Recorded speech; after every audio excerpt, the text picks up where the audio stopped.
Okay, picture this. You sign up for a match, you spend all night prepping, you buy some ammo, get everything ready to go. You wake up at the butt crack of dawn, get in the car, start driving out there, it's pouring rain, and you're like, man, this is a dirt range, it's gonna be a little bit of a muddy day. And you check your email about an hour into your drive out to the match, and you find out the match was canceled an hour before you could have left. So I don't have to imagine, because that was me on Saturday, and I was gonna do a video going over the match itself, going over the stages, and I can't do that anymore. So instead of that, we are still gonna go over the kit that I was gonna take to this match, the rifle, the pistol, the belt, and do a little breakdown overview of what I was gonna bring. So without further ado, let's do it. Gotta drink coffee. The pistol I was gonna shoot in this match is my Staccato P. This is the pistol I used in the other PCSL match I made a video on. This is a stock Staccato P steel frame. I have a Trijicon SRO on here.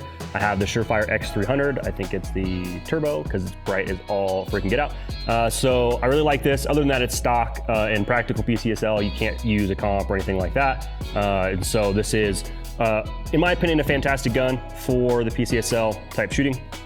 There's obviously way more expensive options out there. And there's also a bunch of guns out there that are way less than this that are also fantastic competitors. So this is just what I have, what I've been shooting, and I really like it. So I already covered this, so I'm not gonna talk too much about this particular pistol. Okay, as for the rifle, I was gonna shoot, this is my Radian 16-inch Model 1-ish rifle. Anybody that knows me knows that I just don't shut up about Radian. I am a fanboy through and through. So this is just an absolute baller of a rifle. So it started out its life as the upper receiver handguard combo, and then I ended up getting the lower for it down the road. And so it's kind of like a builder kit essentially, and then I put all the internals and all the stuff in here. So as far as that goes, it has a Criterion Core 16-inch 223 wild barrel. It's got a really great profile. It's very thin up at the front, so a lot of the weight's kind of in the back. It's not an H-bar or anything like that, but it does keep the weight of the rifle down, and I really like it. So inside I have a Superlative Arms gas block and then just a gas tube. And so I like the Superlative Arms because I can tune it really easily, especially shooting suppressed. And then in the back, I think I have like a Springco Blue Spring and an H2 buffer. So that's the rifle gas system, I guess, kind of going a little all over the place with this. As for the optic, I have an EOTech EXPS-2. So this is just the standard non-night vision compatible EOTech with a quick attach mount. It's on a Unity riser, so is the magnifier. It's got the Unity flip to center magnifier. I think it's the G43 from EOTech as well. So I really like this optic setup. As for PCSL, I arguably probably don't need the magnifier. I shot it with the magnifier the first match I did, and it came in handy a little bit, but it's a little bit extra weight. Now, it doesn't really matter if I leave it on there and don't use it, and if I need it, kind of better to have it and not need it than need it and not have it. So it's got B5 furniture, Geisley SSAE trigger, rail scales stuff up at the front. The suppressor I'm running on here is the Dead Air Sandman X. So this is the new can they just released at SHOT Show this year. This thing is pretty freaking incredible. It's quiet as all get out. It's a low back pressure can, so there's almost no gas to the face, and I really enjoy that, especially for these longer strings of fire, anywhere between 30 and 40 rounds for some of these matches. And so I don't get gassed out almost at all. I can't even say I've ever noticed gas to the face, so that's pretty rad. Like I said, it's super quiet. You know it's a quiet can when the RO tells you at the beginning of the stage that he's gonna get as close as he possibly can to you and not to be freaked out when he sticks the timer in your face at the end of the match. I really like my hearing, so that's why I am running these competitions suppressed. I know it's not always the most advantageous thing, but I don't really care. I wanna be able to hear when I'm 80 years old. I've been shooting in the practical division of PCSL, so what that means is there are very little restrictions, but you can't have any additional magwells. You have to use 30-round magazines. You can't shoot a break on the end unless it's covered by a suppressor. So I don't have a break, but I've got a can. And then you can't have any light and bulk carry groups. So that's it. That's the only restrictions. And then you can shoot in the competition category and there's no restrictions at all. So I like that. This is a fighting-esque rifle. I have done a few things to it to make it better suited for the competition. So I used to have a mod light on here. I took that off. I had a Driven Arms Co. magwell, but since I can't use additional magwells, I can only use what's made into the receiver. I had to take that off as well. So that's the rifle. And then let's talk about the belt.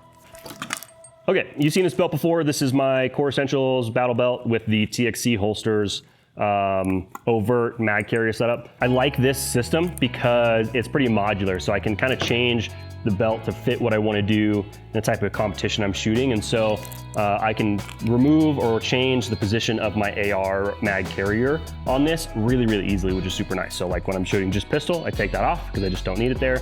And then when I'm shooting with the rifle, I can throw it on there. And I've toyed with a couple of locations. This is where I'm most used to it being. I've also seen guys run it kind of in the front, right in this area right here. And I like that idea as well, but I just haven't practiced too much with it. So I'm gonna stick with the tried and true spot for me.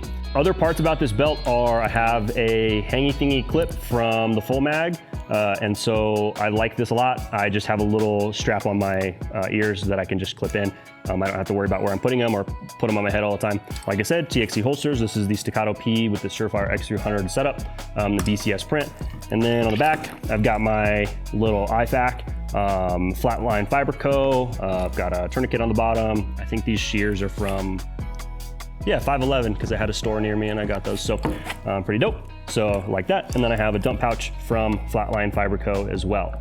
The one other thing I wanted to hit, because I talked about it before, but I'm gonna do a little more in-depth explanation in this video, is why these are angled so much. So essentially what I like about it is I'm not having to fight my body mechanics. So if you watch guys that shoot with the vertical mag pouch, which there's nothing wrong with that, but if you watch them, a lot of the times what you'll see is this little tiny lean when they're shooting. So they'll shoot, they'll lean a little bit, and then they'll go to draw their mag and then reorient their body upright, reinsert their mag and keep going. So what I think is happening there is our wrists don't do this naturally, it doesn't bend down like that. And with that vertical mag pouch, when you're trying to draw a magazine from a vertical position, you have to turn your wrist over, use your finger to index on the front of the magazine, and then draw and insert. And so what I like about this angle is I'm not bending my wrist at all to do this. So I am keeping my wrist flat and straight, and then I'm not having to lean with my body to account for that wrist position. And so I can just lay my hand down on top of my magazine and draw, and it's super fluid, and I like that a ton. So both of those are angled like that. The mag pouch is also angled slightly in the same way. That's twofold. One, it's a little bit of the wrist position thing, and it's also because these are angled so severely, I can clear both magazines and they all still fit without hitting each other. So that's why that's leaned back a little bit. My holster as well is canted with the muzzle kind of pointing in front of my feet.